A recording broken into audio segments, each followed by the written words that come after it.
Yes, so with this video I'd like to go ahead and show you that in this world you're always given the idea of wonder and love, the tunnel of love, the idea of the ticker tapes, right? The flags, the concern, the wanting to know what's in there. All right, you see that there's the rest out there you can still do, but then what's in there, right? So then you look inside there, and then that is where then the eye, the apple of the eye, becomes the deception, the fallen light, right?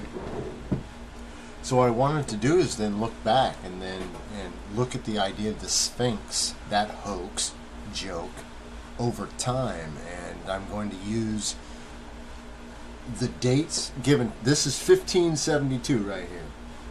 And that is how the Sphinx is represented as a head on a platter idea. All right, and then plateaus, and not much else. Right. Later on, you have the same idea, but then with a much in 1591, a lot more so-called little pyramids out there with a few notable ones, and then the Sphinx being nothing more than a head on a platter again. A few years later, things are changing. 1615 rolls around. You want to go ahead and you have a better idea. You decide, okay, we're going to do this motif. Well, hold the phone. Didn't work out well. 1653 rolls around. You have this understanding. Now look very closely at this. Do you understand that that's Abel? That's the head of Abel, the head of the righteous on a platter. Then do you see that Nord, or the north, is actually pointing what you would consider to be south, or flipped on its head, the hanging man, the anguished righteous man? Then that is then the idea of Abel calling out to have his, to be avenged from having Cain whacking him on the head, right? That's the origin. That is then the idea of the good shepherd. So then 1665, you then see that the Sphinx is turned into a woman, but yet still a head and a torso. Noticing, check this out, at the dress of the so-called Egyptians, nothing like they would have you believe. Anyway, look at this. Now it's becoming the idea of a woman. Isn't that interesting? All right.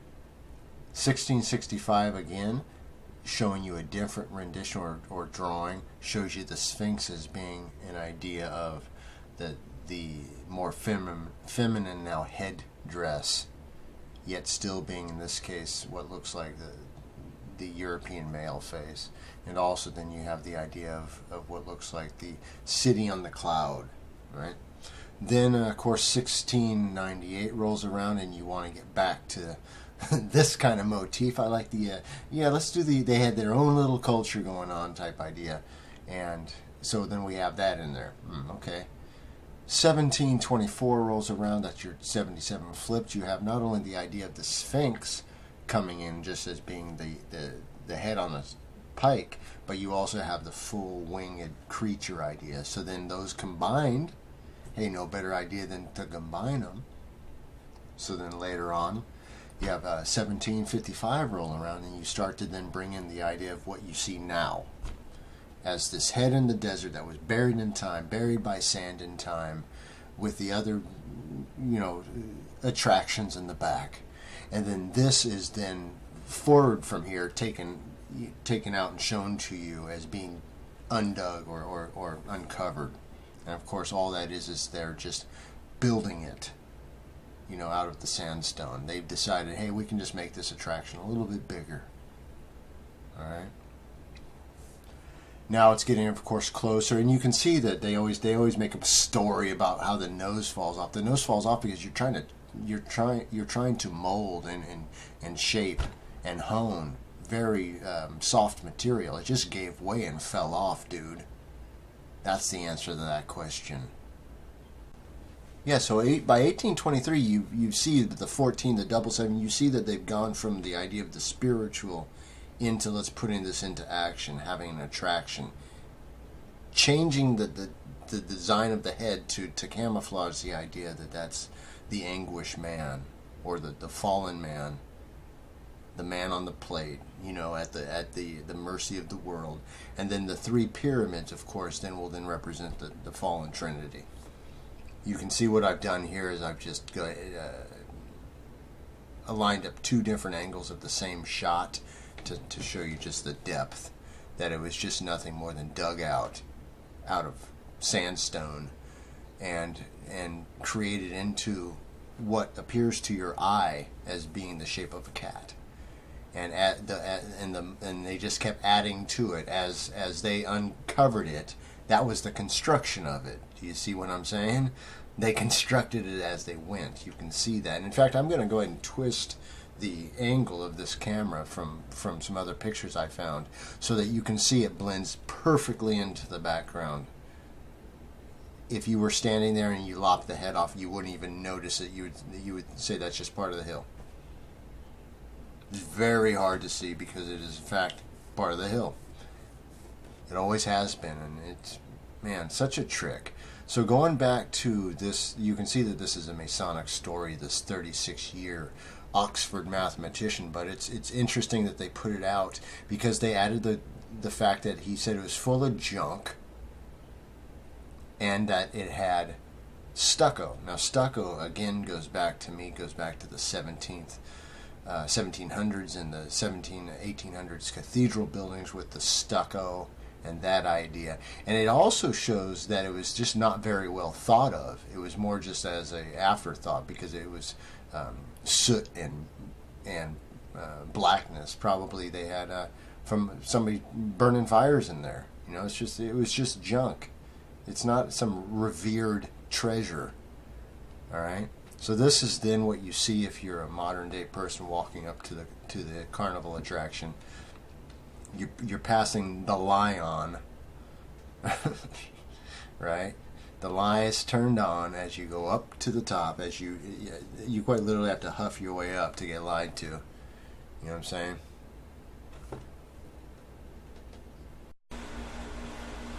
Okay, so you can see I've been showing you that this is the 7 code hoax throughout, but I'd like to show you the biggest hoax of all, and the announcement of the hoax is the Bonaparte hoax. So on the 14th of July, the 777 right there, Bonaparte, Bonaparte, all right, left Cairo for the pyramids, which are oblong cubes, being that they're six-sided.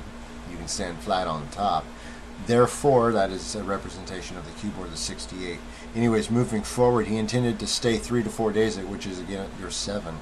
Of course, he could not go because he had to go off to his hoax war. But then, of course, the other reason that he couldn't go inside and he never went inside was because they didn't exist yet. They were building them. That's the inside joke. Get it? So that would have been in the 1700s, like I was saying, that this construction would have been happening.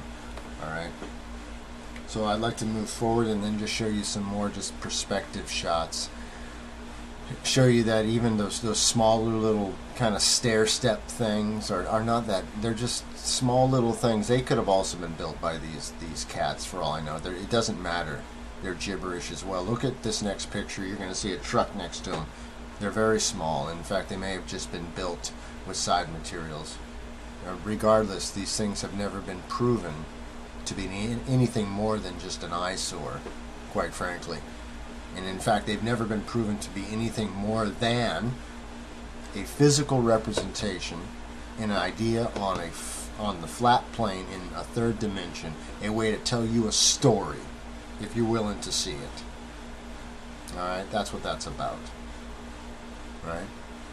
So then you can see the perspective here. You can see that truck, and then it looks like I'm not going to say Budweiser, but looks similar to it, like a concessions truck there. It's just nothing more than a carnival. You can see that this is nothing more than built into the sandstone, or the what's known as the native rock. All right. I'm also going to show you a different angle and then take away the head and show you that it's just you would you would be hard pressed to say that you're missing it if it went away. All right, and all I'm going to do is just remove the head part, and you're going to see that it's just nothing more than built into the landscape, giving the human animal, and I'm only saying the human animal because that's how these people act.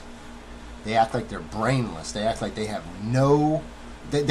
You act like you don't have to know what's real. You act as if you get to walk through life and you get to not know what's real, and somebody else is going to do it for you. And this nonsense goes on and on and on. Now I'm going to go ahead and remove the head. Big deal. Alright? I'm just trying not to get overworked here. I'm just saying, man. Do you see how easy this is? So they manipulate, man. They manipulate people into believing these mythological stories. Alright? They give you nothing but despair. Alright? Give you nothing but despair. Alright?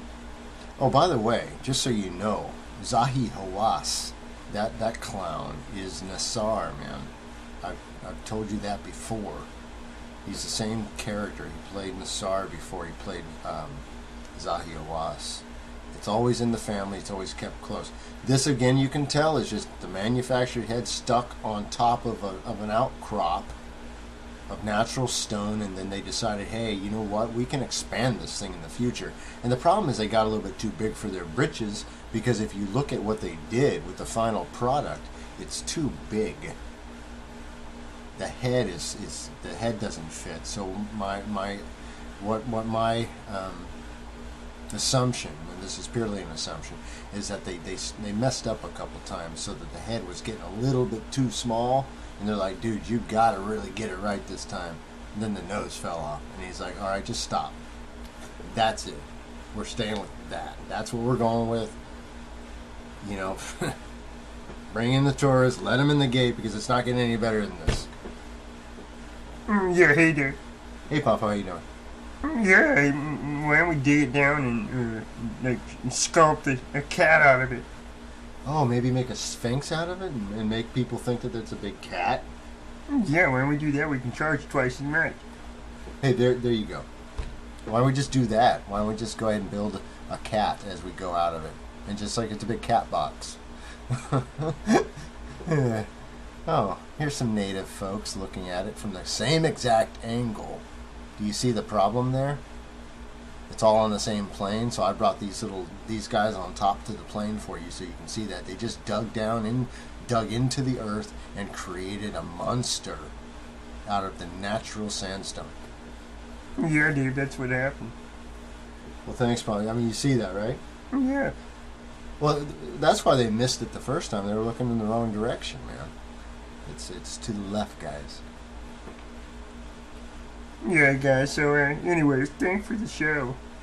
Hey, Papa, thanks for showing up. What's going on? Well, yeah, I was just getting about to do the rips.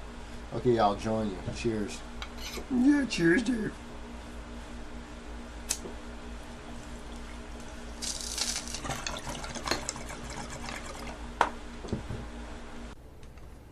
So again, beware to not cast your pearls to the swine, because they are undeserving.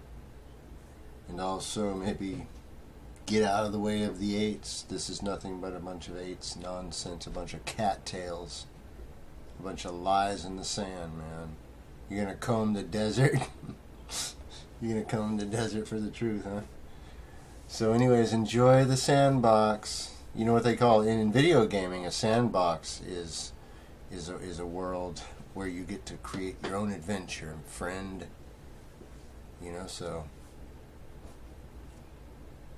be your own guide. You know.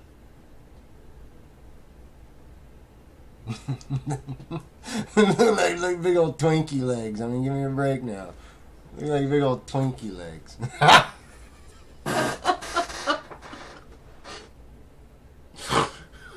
You gotta be kidding me. No, man. It's right to the left. I'm telling you, dude. It's right there.